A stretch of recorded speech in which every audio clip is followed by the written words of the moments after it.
7 अक्टूबर की सुबह करीब 6:30 बजे इजराइल की नींद रॉकेट के धमाके, गोलियों की तड़तड़ाहट और सायरन की आवाज से खुली। 20 मिनट में करीब 5000 रॉकेट गाजा पट्टी से इजराइल के शहरों की तरफ दागे गए। ऐसे रॉकेट हमले करने के लिए बना इजराइल का आयरन डोम बेअसर साबित हुआ। इजराइल की मशहूर खुफिया एजेंसी मोसाद को भी पहले से कोई भनक नहीं लगी। गाजा और इजराइल के बीच की सीमा पर मजबूती और बाड़बंदी है, जहां दीवारों के ऊपर कटीले तार, कैमरे और ग्राउंड मोशन सेंसर लगे हैं और सेना की लगातार गश्त होती है। 7 अक्टूबर की सुबह इस बाड़बंदी को भी बुलडोजर से दहा दिया गया और तारों को काट दिया गया। जमीन के रास्ते पिकअप ट्रक, कार और बाइक से, समंदर के रास्ते स्पीड बोट से और आसमान के रास्ते पैराग्लाइडर के सहारे लड़ाके इजराइल में घुस गए। उन्होंने सैनिकों को मारा, आम नागरिकों का कत्लेआम किया, महिलाओं को निर्वस्त्र कर घुमाया और कई लोगों को पकड़कर गाजा ले गए। नमस्कार, मैं उमेश कुमार झा और आज की इस वीडियो में आपको मैं इजराइल को झकझोरने वाले लड़ाके हमास के बारे में बताऊंगा। इसकी हमास की पूरी कहानी बताऊंगा। इस कहानी में बताऊंगा कि इस उग्रवादी आंदोलन की शुरुआत कैसे हुई, इसके नेता कौन है, इसकी फंडिंग कैसे होती है, हथियार कौन देता है और इजराइल को मिटाने की कसम क्यों खाई गई। दरअसल कहानी 75 साल पहले से शुरू होती है। 75 साल पहले इजराइल बना था। मौजूदा कहानी की शुरुआत 20वीं सदी से होती है, जब यूरोप में यहूदियों का निशाना बनाया जाता था।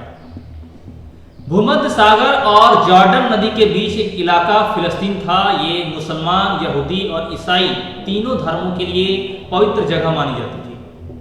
यूरोप के सताए यहूदी यहाँ बड़ी संख्या में आकर बसने लगे और उस वक्त फिलिस्तीन की स्थानीय मुस्लिम आबादी ने विरोध शुरू किया। द्वितीय विश्व युद्ध के दौरान बड़े पैमाने पर यहूदियों का नरसंहार किया गया, जिससे यहूदियों के लिए अलग अलग देश की मांग जोर पकड़ने लगी कि देश को अलग किया जाए। उस वक्त फिलिस्तीन के इलाके पर ब्रिटेन का नियंत्रण था और इसलिए तय हुआ कि इस इलाके को फिलिस्तीनियों और यहूदियों में बांट दिया जाएगा। वर्ष 14 मई 1948 में 14 मई को फिलिस्तीन में मौजूद यहूदी नेता ने एक नए देश इजराइल की घोषणा कर दी और इजराइल बनते ही जंग शुरू हो गई। इजराइल बनने के अगले ही दिन मिस्र, जॉर्डन, सीरिया और इराक ने इस पर हमला कर दिया। इसे यहूदियों की स्वतंत्रता का संग्राम भी कहते हैं। वहीं इजराइल फोर्सेस ने करीब 7.5 लाख यानी कि 7,50,000 फिलिस्तीनियों को बेदखल कर दिया और उन्हें पड़ोसी देशों में पनाह लेनी पड़ी। इस जंग के बाद फिलिस्तीन का ज्यादातर हिस्सा इजराइल के कब्जे में आ गया। 1949 में एक आर्मिस्टाइन रेखा खींची गई, जिसमें फिलिस्तीन के 2 क्षेत्र बने, वेस्ट बैंक और गाजा पट्टी। वहीं यरूशलेम को 2 हिस्सों में बांटा जाता है। वेस्ट हिस्सा इजराइल के कंट्रोल में और ईस्ट पर फिलिस्तीन का कंट्रोल रहा है। यरूशलेम को दोनों पक्ष अपनी राजधानी बताते हैं, गाजा पट्टी भी और वेस्ट बैंक भी। दरअसल फिलिस्तीनी के आंदोलन की जड़ें की बात करें तो ये 1970 के दशक में फिलिस्तीन के हक से आवाजें उठने से हुई। 1970 के दशक में फिलिस्तीन के हक की आवाजें उठने लगी और यासीर अराफत की अगुवाई वाले फतह जैसे संगठनों ने फिलिस्तीनी लिबरेशन ऑर्गेनाइजेशन यानी PLO बनाया। फिलिस्तीनी लिबरेशन ऑर्गेनाइजेशन PLO ने इजराइल पर कई हमले किए। इजराइल के दूतावासों, खिलाड़ियों और उसके हवाई जहाजों को भी निशाना बनाया गया। करीब 2 दशक तक हमले चलते रहे। 1993 में PLO नेता यासीर अराफत और इजराइल के प्रधानमंत्री यित्ज़हाक रबिन ने एक करार पर दस्तखत किए, करार बनाया, एग्रीमेंट बनाया, जिसे ओस्लो शांति समझौता कहते हैं। इस समझौते का नाम ओस्लो शांति समझौता दिया गया। इसके तहत PLO ने हिंसा और चरमपंथ का रास्ता छोड़ने का वादा किया और इजराइल ने भी शांति का वादा किया और इसी समझौते के बाद फिलिस्तीन नेशनल अथॉरिटी का गठन हुआ, जो अंतर्राष्ट्रीय मंचों पर फिलिस्तीनी लोगों की नुमाइंदगी करता है। हालांकि फिलिस्तीनियों ने एक उग्रवादी संगठन का यह समझौता मंजूर नहीं था, मैंने उसे मंजूर नहीं किया, उन्हें ये समझौता मंजूर नहीं था। उस संगठन का नाम था हमास। एक उग्रवादी संगठन जो हमास था वो फिलिस्तीनियों को मंजूर नहीं था। और हमास का जो ओरिजिन और विस्तार की बात करें तो इसका हरकत अल मुकावमा का जो है, अल मुकावमा अल इस्लामिया, यानी हमास एक इस्लामिक प्रतिरोध आंदोलन है, अल मुकावमा अल इस्लामिया। इसकी स्थापना मौलवी शेख अहमद यासीन ने 1987 में की थी। उसके बाद 1988 में हमास ने अपना चार्टर प्रकाशित किया, जिसमें इजराइल को मिटाने और फिलिस्तीन में एक इस्लामी समाज की स्थापना की कसम खाई गई थी। हमास ने पहली बार आत्मघाती बम विस्फोट ओस्लो समझौते से ठीक 5 महीने पहले अप्रैल 1993 में किया था और हमास ने इस समझौते की निंदा की थी। उसके बाद घटनाक्रम में आगे 1997 में अमेरिका ने हमास को एक विदेशी आतंकवादी संगठन घोषित किया और यह आंदोलन 2000 के दशक की शुरुआत में दूसरे इंतिफादा के दौरान और हिंसक हो गया। उसके बाद साल 2005 में इजराइल ने गाजा पट्टी पर अपना कब्जा छोड़ दिया, जिसके बाद गाजा पट्टी हमास के नियंत्रण में है। ठीक इसके उल्ट वेस्ट बैंक पर फिलिस्तीनी नेशनल अथॉरिटी का शासन है। हमास को चलाने वाले स्ट्रक्चर की बात करें तो इनके हेड में सबसे ऊपर आते हैं पॉलिट ब्यूरो, जो कि 15 सदस्यों की बॉडी है, जिसके मुखिया इस्माइल हानिये हैं, और सूरा काउंसिल उनके सुझाव देने वाली बॉडी है जो पॉलिट ब्यूरो को चुनती है, जिसके 2 हैं, एक वेस्ट बैंक के मामले, दूसरे केंद्र सदस्यों के मामले। वेस्ट बैंक के मामले के मुखिया सलेह अल अरूरी हैं और कैर सदस्यों के मामले में के मुखिया सलामेह कटवी हैं। वहीं गाजा के मामले के मुखिया यहाया सिनवर हैं। फिलिस्तीनी डायपोरा के मामले के मुखिया खालिद मेशाल हैं। इज अद दीन अल कसम ब्रिगेड कमांडर मारवान इशा और मोहम्मद गईफ हमास की सरकार के पीएम असलीम दल हैद अल दालिसी, ये सारी वो उनके ग्रुप के हैं जिनकी मंत्रालय, लोकल अथॉरिटीज और सिक्योरिटी फोर्सेस, ये तीनों कंट्रोल करने का काम हमास की सरकार पीएम इसाम अल दालिस की है। हमास की लीडरशिप की बात करें तो हमास की राजनीतिक कमान फिलहाल इस्माइल हानिये के हाथों में है। वो फिलहाल कतर की राजधानी दोहा से ऑपरेट करते हैं और कहते हैं कि हमास के कुछ लोग तुर्की से भी काम करते हैं। गाजा में रोजाना के मामलों की देखरेख यहाया सिनवर करते हैं, जो पहले हमास के मिलिट्री विंग के मुखिया थे। उससे पहले इन्होंने इजराइल की जेलों में 22 साल बिताए थे।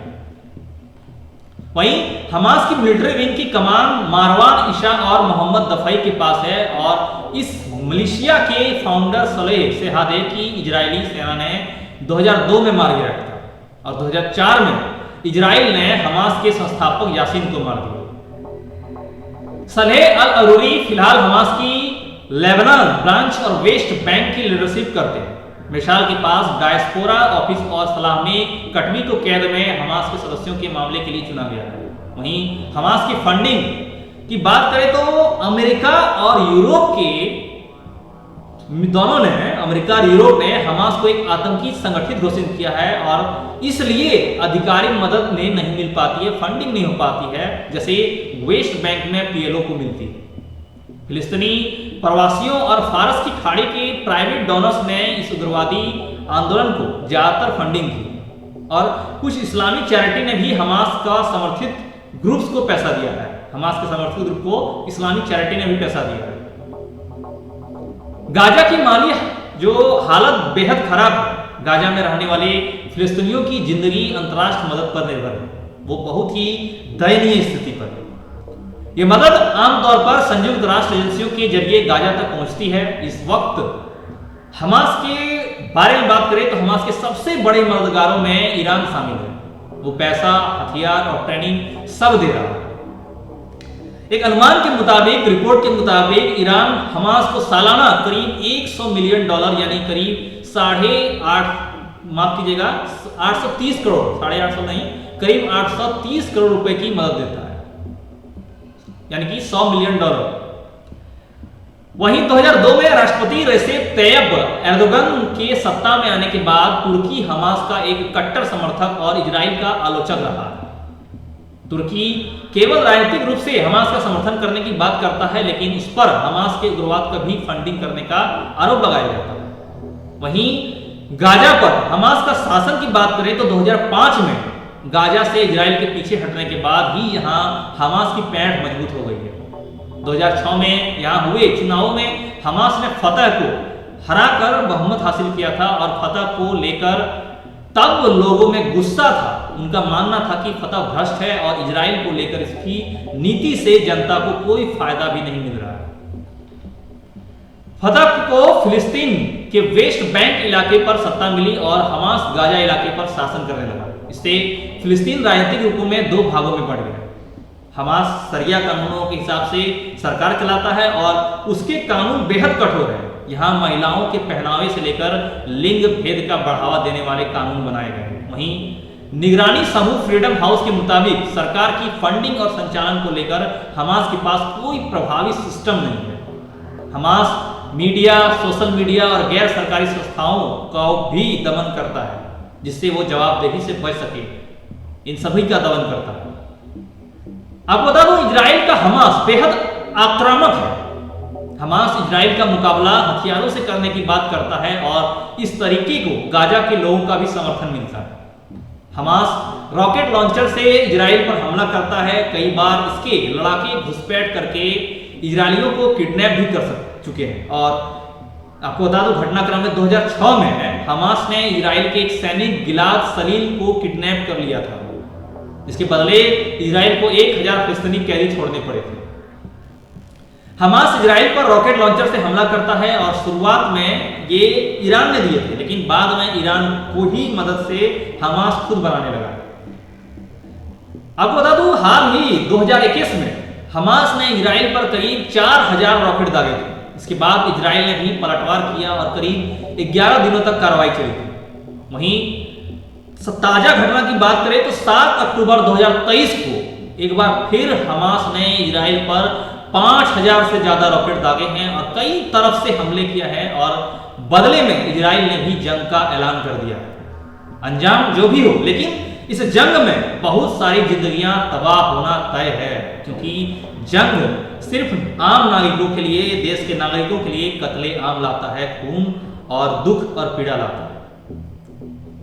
आज की इस रिपोर्ट में फिलहाल इतना ही। हम आगे आपसे फिर मिलेंगे कुछ नई अच्छी जानकारी के साथ, कुछ नई कहानी के साथ। हमारे साथ अंत तक बने के लिए धन्यवाद। जय हिंद, जय भारत।